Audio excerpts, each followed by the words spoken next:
Welcome to the Generous Business Owner Podcast, where business owners gain inspiration and encouragement to live a legacy, not just leave one. And now your hosts, Jeff Thomas, Alan Barnhart, and Jeff Rutt.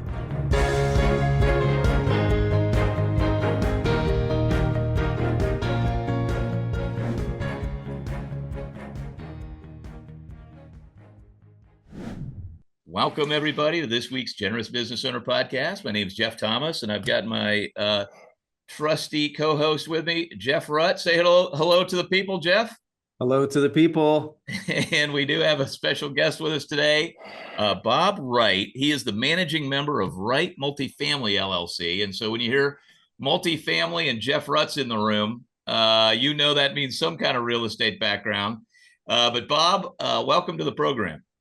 Thanks for having me. I'm so glad to be here. I really appreciate your podcast and how the wisdom experience of all these other Christian business people has been brought to bear on my life. So thank you very much. Well, as we were talking about before we started recording, we're all just on this journey together, and we're just trying to learn from each other and let iron sharpen iron. So we're looking forward to hearing your stories and trials and tribulations. Why don't we, Jeff, why don't you start it off like we usually do? Thank you, Bob. So good to have you on the podcast, and want to get into a lot of your journey. But let's start out with the early years. What was it like in the Wright household? Spiritual formation, entrepreneurial streaks. Any fun stories through those years in the early days? Well, I was an only child for a year and 2 weeks. I love it. Almost an Irish twin with my brother Chris, who I lost this past January. He's with the Lord, though. He's with the Lord. Yeah. So there are 8 of us. There are 8 children, and it's Catholic family, and went to parochial school and Catholic school, and then high school, public school, and off to American University. But my parents, they were educators. My mom was an English teacher, but she had to retire when she had me because back then you weren't allowed to be pregnant and be a teacher. Wow. And so she retired, stayed home, and had the 8 kids, and was a wonderful stay-at-home mom, but was highly educated. And my dad was a principal of high school and then a college professor for 47 years. But he was a frustrated entrepreneur. Really? Yes, that was one of the things about my dad. Looking back, just kind of thinking about our story for this podcast, thinking about the story about my dad and his entrepreneurial frustrations. But he obviously intended for his children to be self-employed or to work as early as we could, which gets into the story of my first assignment. We had a recycling project. I was 8 years old, and my brothers were 6 and 7 years old, and we would walk the neighborhood and collect newspapers, and we'd watch the ads in the newspaper to see how much per 100 pound we would get for this newspaper. And I talked to my brother to confirm the story because it's a long time ago. I'm 70 now. We got $6 for about 1,000 pounds of newspaper. Wow. Okay. And my dad made us bundle it up with cords so it could sit in the 1959 ranch wagon so he could drive it to Camden, New Jersey, 30 minutes away. And they used a truck scale, and then they unload it, and then they weigh the car again, and then you end up with your $6. So okay, I'm already doing the math on how much was a gallon of gas. Exactly. I mean, we're talking about a quarter. I mean, what are we doing here? Well, gas was pretty cheap. No, I'm thinking it's a quarter a gallon. I'm thinking you get 10 miles a gallon in the wagon. Even as my dad's rate as a teacher, that it still wasn't worth as well. But he taught us exactly. He taught us something, and that was one thing. And then there were things about I did different jobs. That part was priceless. Yeah, that was one. And I had a bunch of different little jobs, and I thank God for every one of them. Although I'm not so sure about the 2 days at the insecticide plant. I'm not so sure if I thank God for that one. But I knew I didn't want to go in that business. The best job I ever had was a lifeguard at Medford Lakes because nobody ever drowned. I had to race to the water to grab a 2-year-old who was face down for like a second before his mother got to him. He wasn't going to get hurt, but I had to beat the mother to the kid. Right. So otherwise, you're just hanging out with your iced tea and making sure everything's cool. But that was a great job. But the thing that made it so good about that job is I left a job hoeing in a farmer's field with landscape nursery plants with my brother. I used to work with my brothers, and they were getting more than I was. but they were in the hot sun all day hoeing, and I'm hanging out at the beach with my iced tea and my transistor radio. So that's what made that job so good. I think that was one of the best jobs I've ever had. I started painting houses in high school. And the way that started was my dad was going to stain the house that we lived in. It was a cedar house. And he said, I'd like you to help me stain the house today. And I said, well, Dad, it's summertime. I'm on my vacation. He said, I understand. I understand, Bob. I understand. That's okay. You don't have to stain. I said, whoa, okay. That was easy. So I got my cutoff shorts and my sand. I think we were barefoot all summer in Medford Lakes. So I'm walking past my dad. He's out there in the yard, getting ready to start painting. And he says, where do you think you're going? I said, I'm going to the beach. You said I didn't have to paint. He goes, you don't have to paint. You have to hold the ladder. Yeah.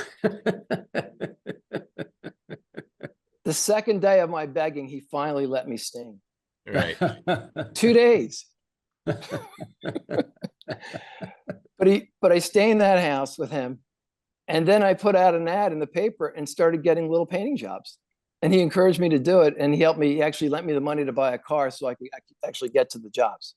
Wow. So that started me out of my self-employment. My brother and we had a phone installed in our bedroom. He had a landscaping business and I had the painting company, and we didn't make that much money, but we were making more than we would have made working for somebody else. And so that was a good experience of self-employment. But his if you want, I could talk something about his stored up, pent up entrepreneurial. Yeah. Why do you say that?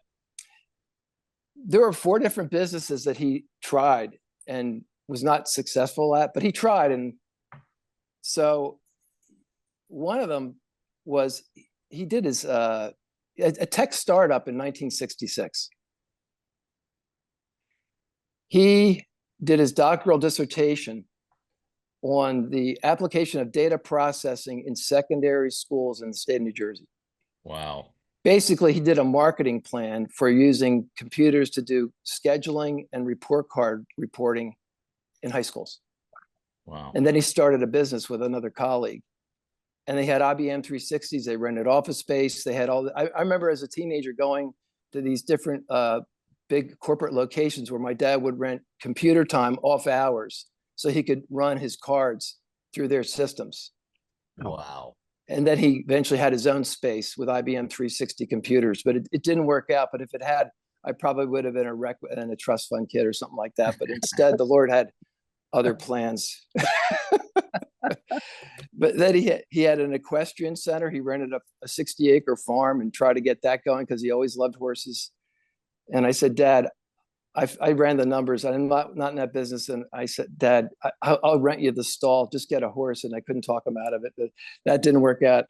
And he did some real estate small investments. It didn't work out. So anyway, but I think looking back, because my wife and I talk about the difference between us. Her family, they were like, factory workers or mailmen, or they had steady jobs. They put their shoulders in. And they were there forever. My dad was a college professor, had the same college for 47 years.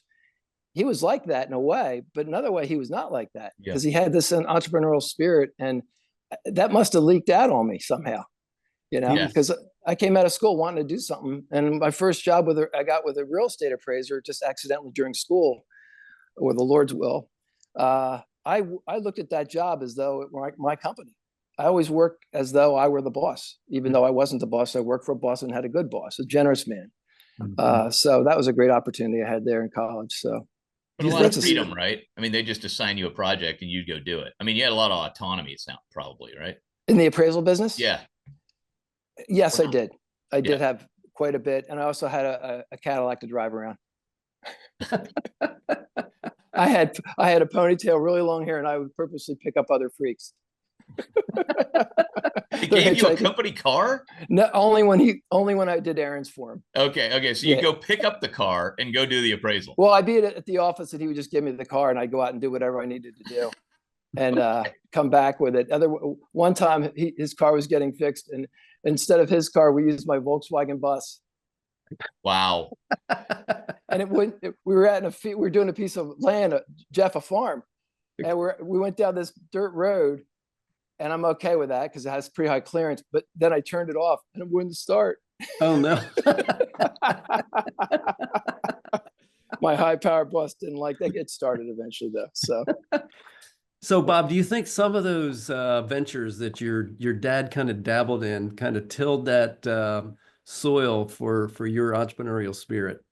Absolutely. Yeah. Looking back, especially like I said, thinking about just recently about that, because where did that come from? Because my wife would say she had kind of a scarcity mentality because of her background. Yeah. They're God-fearing, loving people, but they had a different attitude toward things. Where I got my abundant attitude and my attitude to take risks in business, we're like, where'd that come from?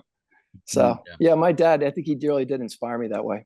Well, it kind of reminds me of David wanted to build the temple, but God's like, how about you just prepare Solomon? So maybe he prepared the way for you a little bit there, Yeah. That's pretty cool. Exactly. So what did you study in college? I went to school to wrestle on the wrestling team and study, get ready for a law career. Oh, so okay. I didn't wrestle and I didn't do law school. But the Lord. So what did you do other than appraise? Well, I partied with my friends, but that's why I didn't wrestle. But the Lord brought me there to get the job I got with the real estate appraiser. Yeah. And that was one job at the end of my sophomore year. I got that job with him, a distant family relative. But the other thing was I studied political science, and at American University, which was great for what I was doing. I only had to take 4 classes per semester. It allowed me to work 24 hours a week, 24 hours a week for the real estate appraiser. But I studied urban development, and they had a real estate program at American University. They offered appraisal institute classes that you would need to use to get credit to become a member of the Appraisal Institute. It was unbelievable. That's perfect. Perfect for what I didn't plan. That's amazing. So did you just continue that same job after college, or did you get a different job? I thought I would go into urban planning or something else. At first, I really resisted the job. I thought I took it only as I thought it might be a policy area for a career in government. Right. Is how I took the job. But when I became a Christian in '78, and I was just visiting different churches, believe it or not, I was actually in a Quaker meeting house down the street from my house in Bethesda, Maryland, where I lived then. And I was asking the Lord, what do you want me to do with my career, my life now? I'm giving it to you. I'm not assuming I'm going to still be a real estate appraiser. And I felt like the Lord gave me the word multifamily. No way. Like in the graduate, young people don't know this, but in the graduate, when the guy's friend says, let me just give you one word, plastics. Plastics. Well, the Lord gave me the word multifamily. But anyway, I left that day thinking, I'm going to get a new job with a different boss. No boss is perfect. So I thought, different job, different boss. The Lord transformed my work, didn't change my desk, didn't change my boss, but I started getting the kind of work that kind of fulfilled that destiny. I started working with tenant groups. I offered my services to tenant organizers that were helping tenants in Washington, D.C. Buy their buildings and convert them into co-ops or condos. Wow. As an avocation, and that worked into this specialty of appraising apartments. Wow. And the Lord gave that to me. The Lord gave that to me. So, okay. Can you just back up and give us I know we got a lot to cover. You've had an amazing career, but you're 24 years old though, when you become a believer. Can you give us a little context around that? It sounds like a pretty pivotal moment for you. So I had broken up from a bad relationship of which I was mostly the fault. And I went away to New Jersey to get away from the situation. And that's when I met my future wife, visiting my sister. So my future wife, who's my wife now, Valerie, she was a Christian. She wasn't really in very good spiritual shape at the time, or she probably wouldn't have gone out with me. But the Lord, as I got to be friends with her, and the Lord was calling her back into discipleship relationship with him better than it was when I met her. And her exposure, her family, especially her brother, Jeff, they had such an impression on me. And she gave me a copy of Mere Christianity to read. Wow. And as I read that book, I laughed at the end of each chapter because the Lord gave me the gift of faith as I read each chapter. You know, Wow. I've been through some stuff. I had, you know, the bad habits, partying type habits. I'm using a euphemism there. I was getting too far into that world, and I got pulled over going 102 miles an hour on 95 just north of Baltimore at about 3 a.m. Shook me up. When the judge asked the policeman at the hearing, was there alcohol involved? They said no. So at any rate, the Lord was merciful to me. Even that one episode just shook me up and made me realize that Captain Bob is not the best one to steer the ship. That my life was not in control the way I thought it was. And it just over the months, I got humbled before God. And then I was visiting churches, and there was a Tuesday night teaching meeting in Washington, D.C. called TAG. Larry Tomczak and C.J. Mahaney were the main teachers there. And that's where I really got exposed to the gospel big time. And, found a church, which they happened to be a part of. And from there, the Lord I got discipled by this wonderful guy, Bill Patton, who he was just a member of that new church. There were 60 people in the church when I got in the room, Sunday morning, and Bill was one of them. And he wanted to be a pastor someday, and he discipled me in the faith, helped me so much. Then he and his wife took my wife and I through premarital counseling. Oh, wow. And they call us their first victims. All I can say is 45 years. Wow.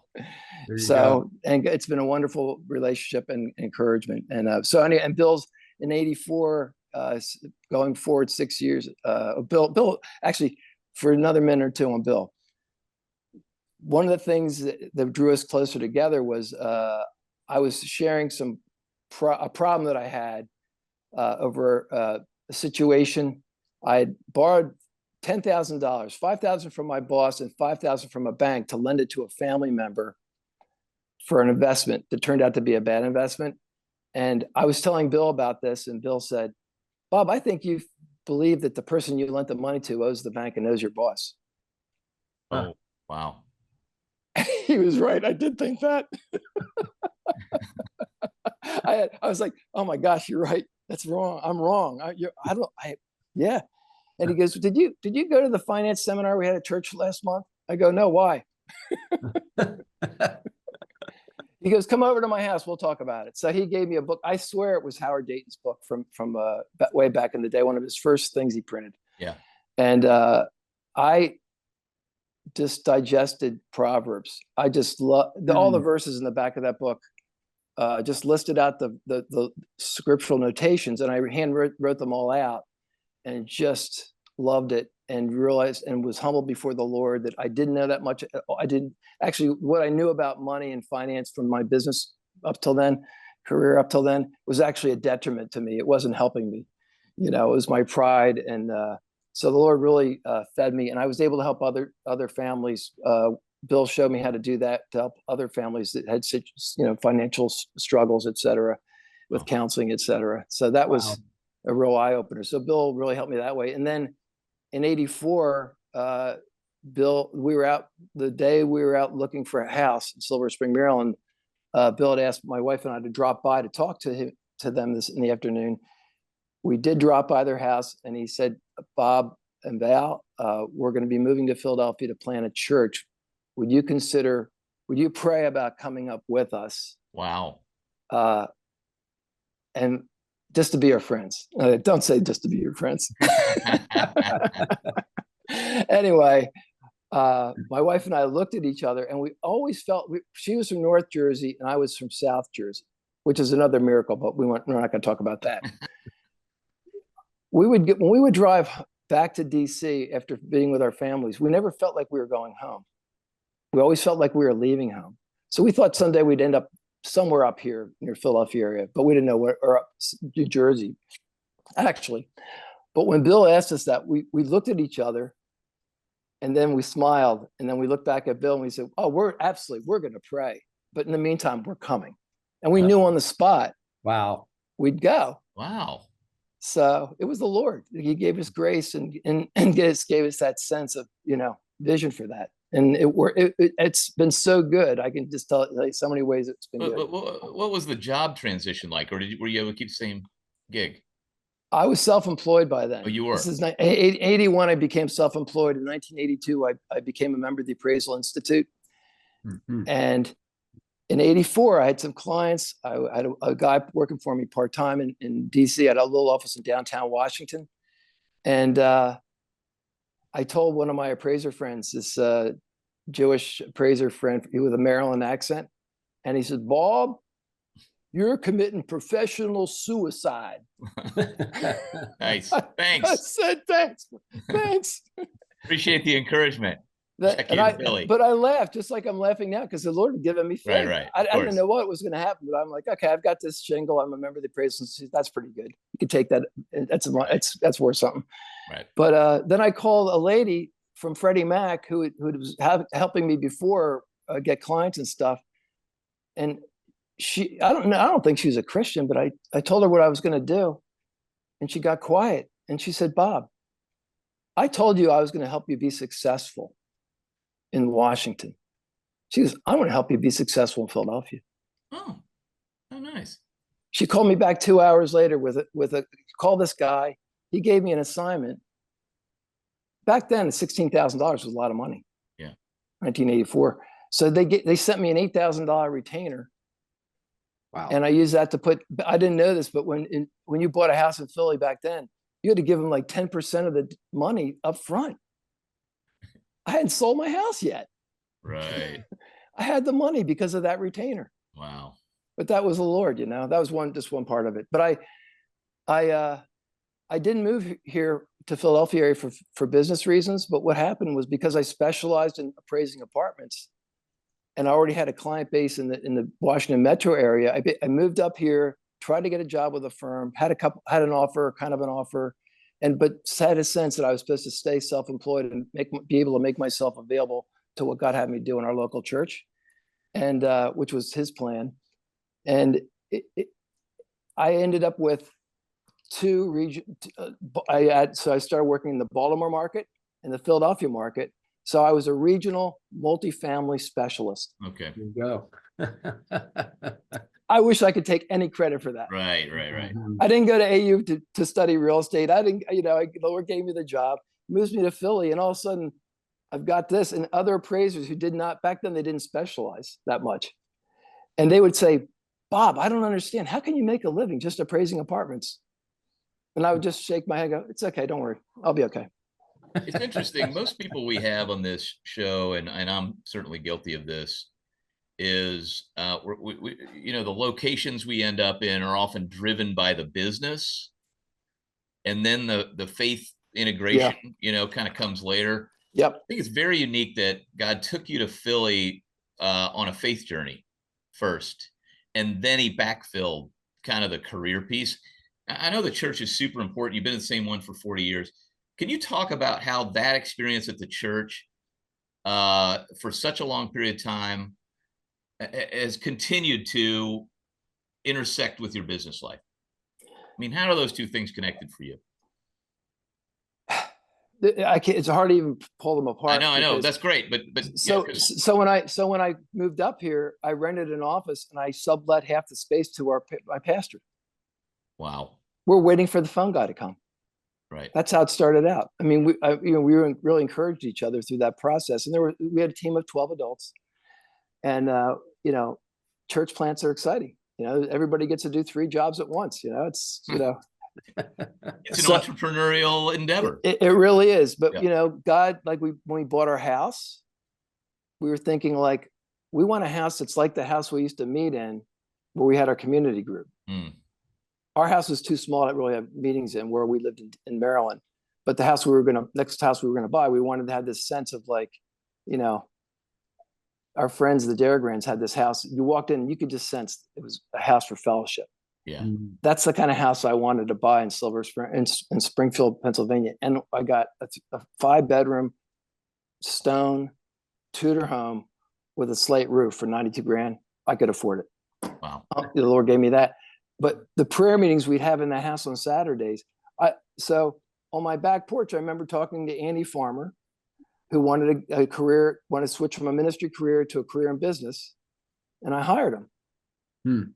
Andy worked for me for 7 years. He left to become a pastor.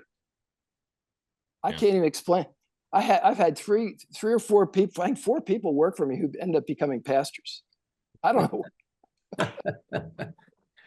But at any rate, God's been faithful to. He's helped us in our marriage through our local church, the relationships we have with our friends, the teaching we get, the stability we sensed. We were able to. It's a place where we can serve other people. All these do unto others that the Bible has. There's over 50 in the New Testament. Do unto others. You can do them in the context of your local church. It's hard to do that when you're just out on your own. Christ, I believe part of Christ's sacrifice was to create the church, the body of Christ. I want to love what Christ loves. He loves the church. I love the church. Yeah. I love God's people. Do you feel like it's a place where, the way you describe your church is so beautiful. And I wish more people felt this way, as kind of the home base where you build people up and send them out to the mission field of business.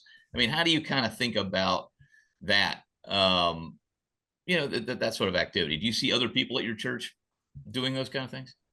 So going like this Bill Patton guy I keep talking about, this pastor friend of mine who's still at our church. He was the guy we followed there. He's still one of the pastors in our church. His dad was an entrepreneur, and his dad inspired me before I even moved up to Philadelphia and the way he approached life. And there was another Christian businessman that I was friends with in DC. So anyway, getting up here, there was really rich teaching on how we're supposed to live and a lot of business dynamics. Yeah. If you're living ethically and you're looking to give other people their just due and more, and you're looking out for them, and you're trying to honor the Lord in your work and bring him glory. And that's how I was taught at church. That it didn't have to be a special business class at church. The kind of teaching we get, and every church could probably use more teaching on finance though. Yeah. Every church, but we just had a really great series just a few months ago, and God's people are so faithful. We're adding on a building to our building, and they raised $1 million for we call it succession planning, transition, because our pastors people say when we started out our church, we couldn't get people that looked like me to stay. Right. Every week somebody would come looking like this, and I'd have the visitors talk, and I'd say, just stay. At the end of the year there'll be 50 couples with gray hair like this. But the way you really get them is you hang around and you end up with a bunch of people look like this. So I tell young pastors, how can I get people like you in my church? Just hang around. The Lord will take care of that. There'll be a little time. Yeah. He has a plan. So Bob, you talked earlier about how important the mentorship was of Bill. I believe it was Bill. And Bill. Not only for you, but you and your wife. Yes. And now 45 years of marriage. That's congratulations. That's incredible. But now you're able to mentor others. You see that transition. Talk about the value of that and kind of the passing on of the baton, and that's a form of generosity. So in our context, there's a couple of things. It's a lot. So we have community groups. We meet twice a month. I've been leading our group for the last 2 years. I took a 38-year break,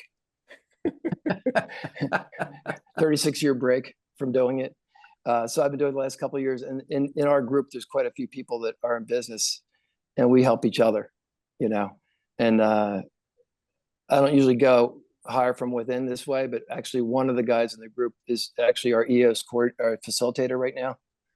So we're going through that. And because our company's been growing, and we need to get structure for legacy for the future for our family company.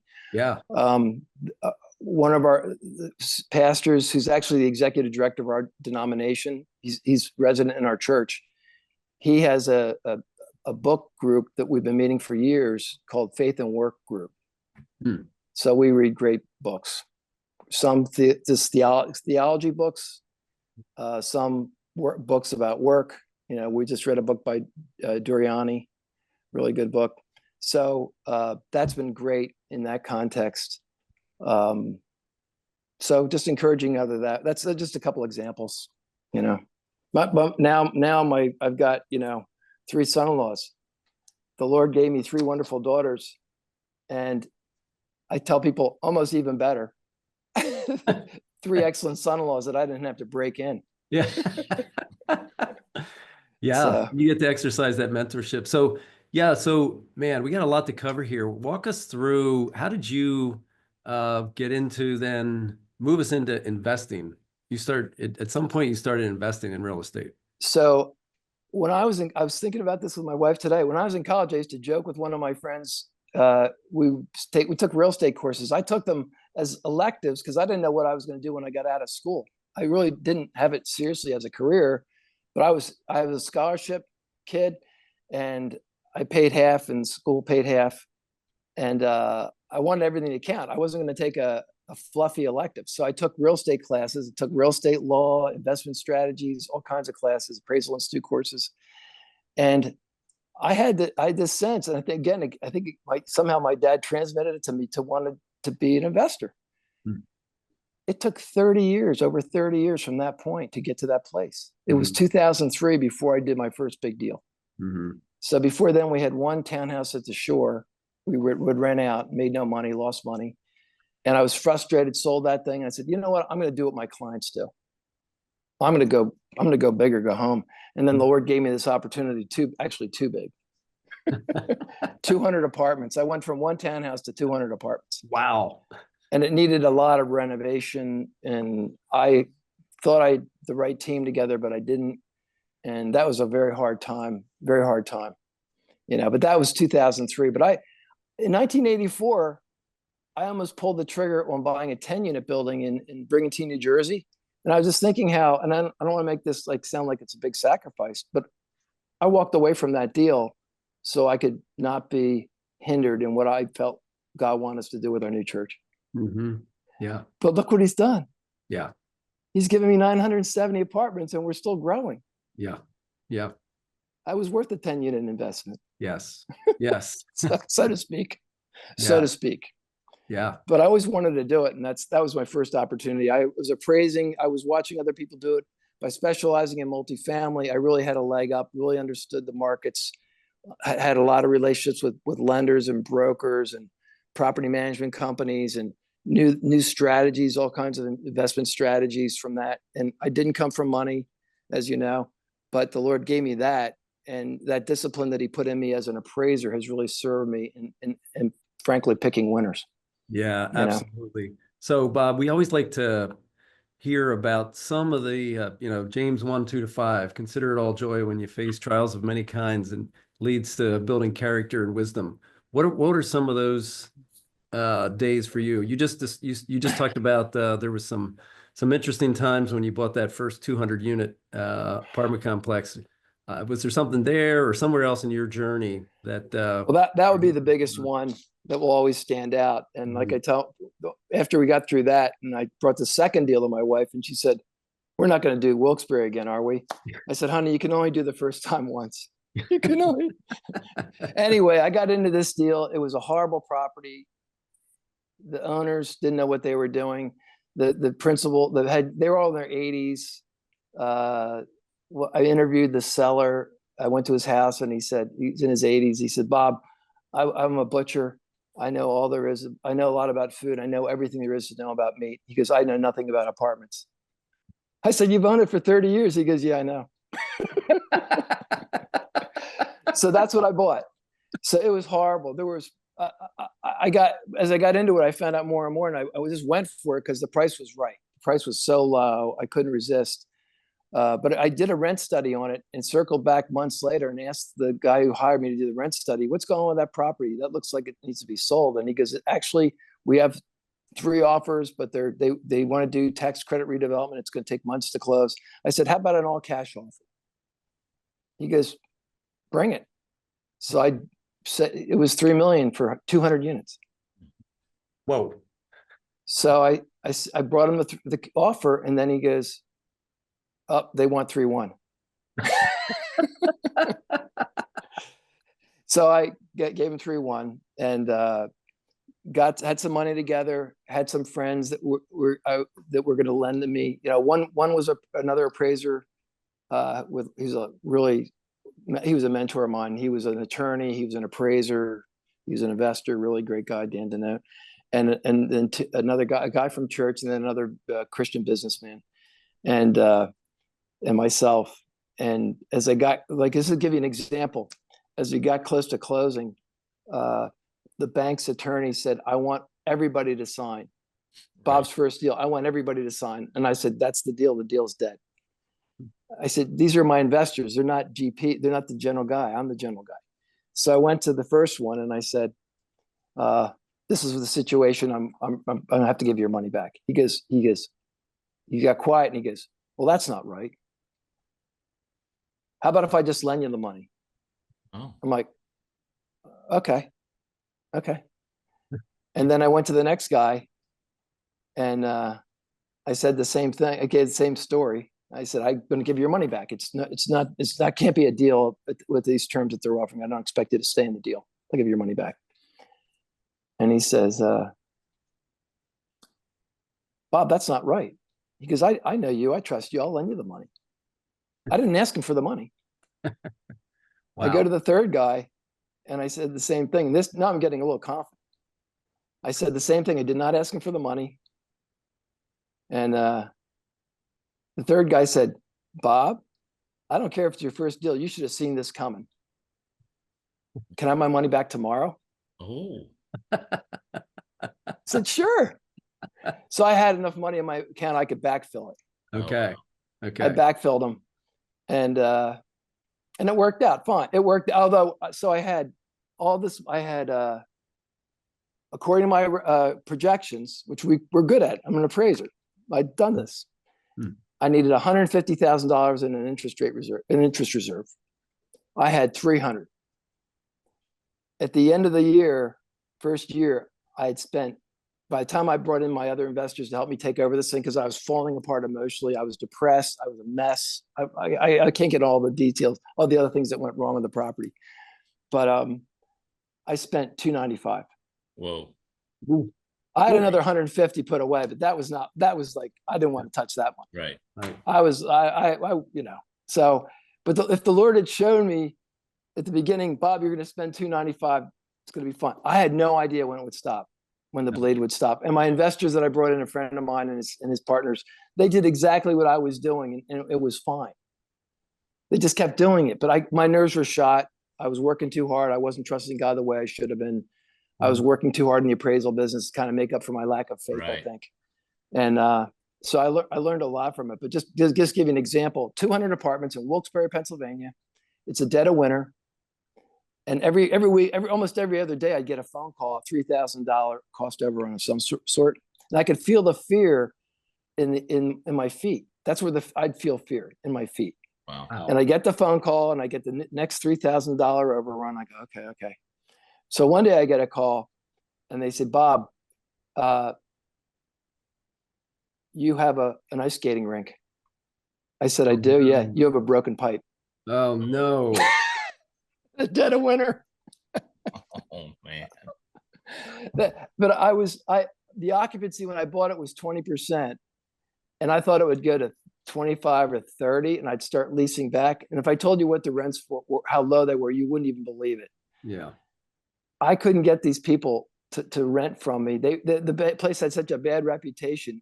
I didn't have enough time in my timeline to really like convince people that it was going to be fine. And it was fine. It was going to be fine. And we were doing the right thing, but the market didn't know that.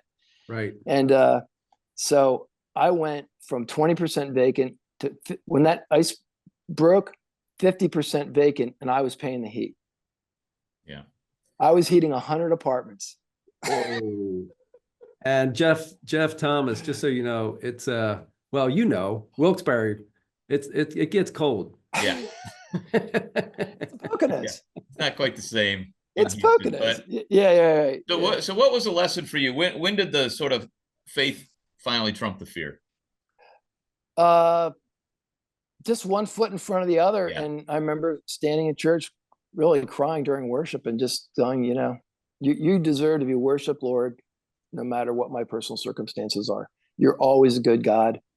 And the Lord just over time just gave me faith one step at a time. I was having trouble sleeping. I couldn't eat. Yeah. I mean, I was really depressed. And that lack of sleep is what really gets to you, as you guys probably know. I mean, I'm literally picturing, we're getting to that phase where we'll get to the practical tip, but I actually think there's the perfect transition point where like literally watching you retell that story, like I can tell, you know what I mean? Like it's like an emotional, physical, I can see you hearkening back to it emotionally. Yeah. And I'm just thinking there's somebody listening to this that's feeling overextended. You got into a bigger deal than maybe they thought they should have. They're feeling that maybe it's not their feet, but they're feeling the stress. They're not sleeping. Their marriage is suffering. They're going to let down their, inner circle that lent them the money to do the deal. Yep. What is your advice for that person? Is it Proverbs 3:5? Just trust in the Lord with all your heart, lean not on your own understanding. Acknowledge him in all that you do, and he'll lead your path. It's like listening to his voice and trusting him. And sometimes we have to go such a hard spot to get there. Yeah. To trust him in a way that he wants us to trust him. And we'll say to each other, "Oh yeah, you'll look back and you'll thank God for the opportunity to grow." And you can look back and do that. And I do look back and do that. But when you're in the situation, you don't feel that way at all. And there's nothing I can say right now in that sense to kind of relieve your immediate pain. But there's another thing about regret. Just if you shoot forward, past that situation you're in, and then you're looking back over your shoulder and you might have regrets. Like I've had in my career, I've been at it for a long time. So guess what? I have regrets. I have some regrets. And only in this past year, there was one in particular regret that the Lord that's helped me to release. And I've heard a teaching on it and about in Philippians 3 about, forgetting what's behind, straining toward God, and Paul he was willing to forget all the good stuff he had done and all the bad stuff he had done and straining toward the upward call of Christ. So in unsurpassing glory. It's like that's what we need to do and push that stuff back, because if we go to Christ and really we surrender to him, he'll make it good. He'll make it good. Today will not last forever. Forever will last forever. Yeah. Forever will. The internal perspective we need. That's so true. So I know we're going to run out of time. Bob, you got to talk a little bit about now. You spent a good bit of time on that 200 unit. You have how many units now? I mean, you're 970. 970. So right. Just give us a brief description of how in the world do you go from 200 to 970? I could begin to tell you. So a little bit at a time, we buy, the average job is 90 apartments. The smallest one's 42. The biggest one's 165. So I identified my market as being, basically mostly below 100 units, because I didn't want to compete with the REITs. Yeah. With the guy I was using real money, not a pipeline of other people's money. I was using like cash with sweat all over it. Right. And so that's what we've done over the years, and we grew it little by little. And we've actually bought about 19 projects and we've kept 11. So we've been buying and selling. I always think of myself as a holder, but that's a lie. I don't know if you've heard this saying, Jeff, buyers are liars. Well, I think of myself as a holder, but it's not totally true, because I've sold 8. But we've done it strategically, either because of the management situation, but a lot of times it's because we actually sell because we have giving opportunities and a giving agenda, and we sell so we can recharge our donor advised fund. Yeah. So that's why you don't have to share the numbers, but just talk about that concept. That's one of the reasons we started this podcast. Yeah. Is talk a little bit about how that works and what that's done for you. So we use the Signatory. NCF's a great one. There's other ones you could use, but and I spent a lot of time. One of the transactions we did, the biggest one so far at one time, was we sold 3 communities at one time. I felt like the Lord wanted me to do that, and we did it, and we gave almost all the equity from those 3 deals. We put it into the DAF. We actually, half the equity we were able to identify where it would go right away. So right after closing, zillions of dollars went out of the account, millions of dollars went out of the account to go to where we intended them to go. I'm smiling, the joy of generosity. I'm just smiling thinking about it. Yeah. And then the other money went into the DAF. I did all this accounting. I got advice from high-level accountants and ended up with doing a very simple thing. That year it worked out that you could just do it the way I did it, just sell it and then move the cash. But you can move member interests into the donor advised fund in advance of the sale, and potentially there are tax savings. You have to look at it both ways and see if it makes sense. Right. It was a year that you could actually write up 100% or something. That it just worked out. Yep. It worked out for me that way. But that kind of motivates what we're doing. I haven't had to actually work for a living for quite a while. But this is what motivates me, is, actually the calling to provide affordable housing, because that's our niche. We do post 15 tax credit communities typically. So 8 out of the 11 are in that category. So they're income and rent restricted. So these people with limited incomes have an opportunity to live in a nice place. And then the other 3 we have are, we call them workforce housing. So they're modest rents. They're not the kind of new product that is out there. But God's given us favor with people that want to sell these projects. And so at least half of what we buy is off market. So we just sold one off market and we're buying one off market right now. So, yeah.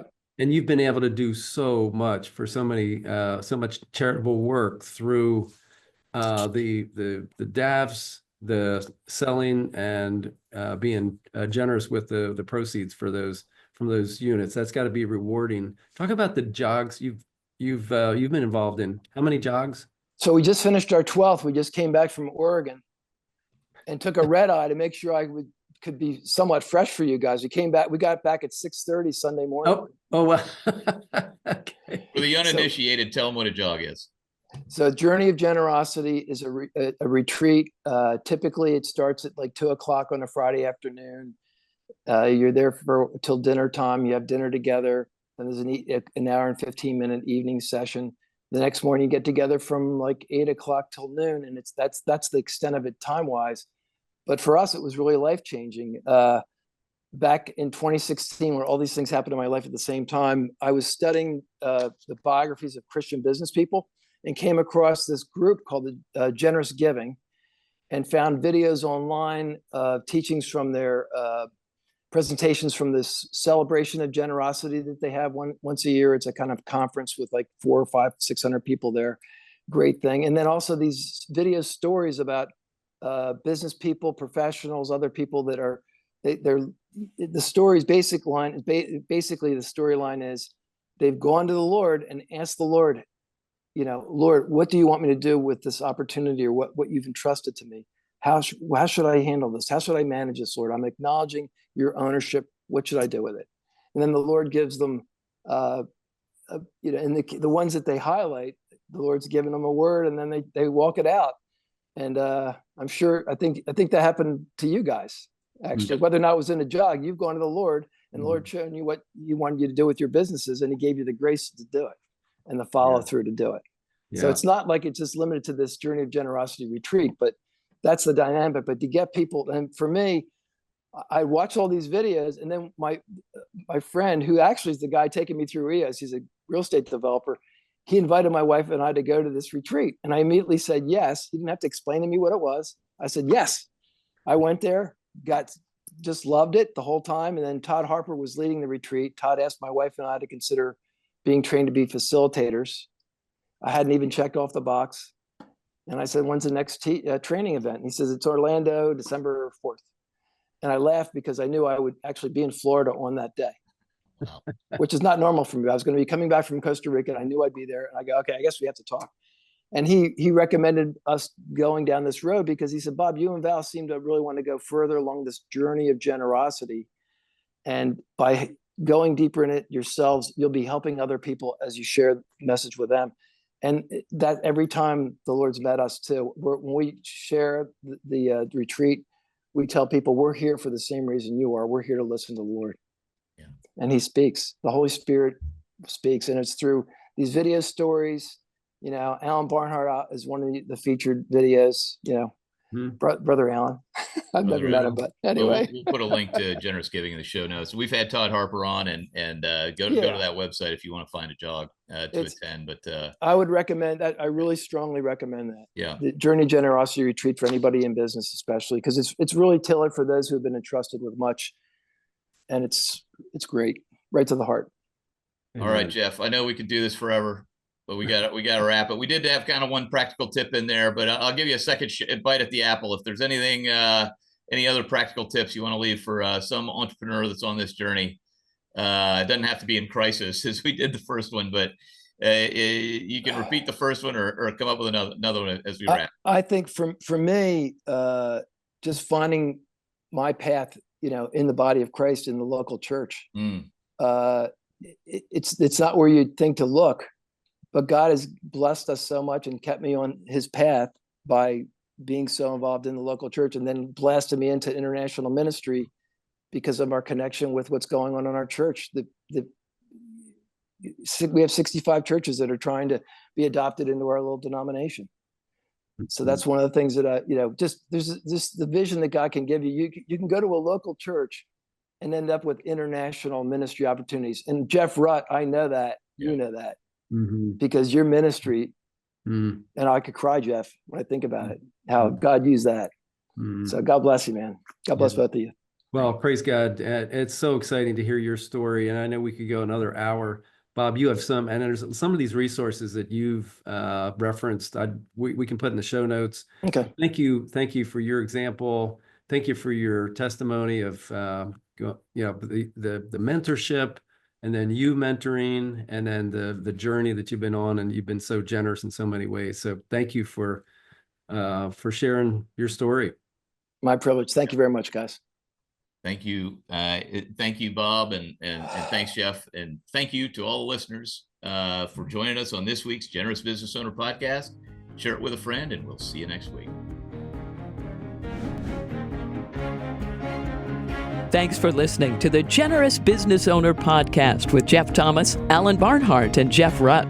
Make sure to follow the podcast so you don't miss an episode. You can find the guest contact information in the show notes. Stay tuned for the next episode.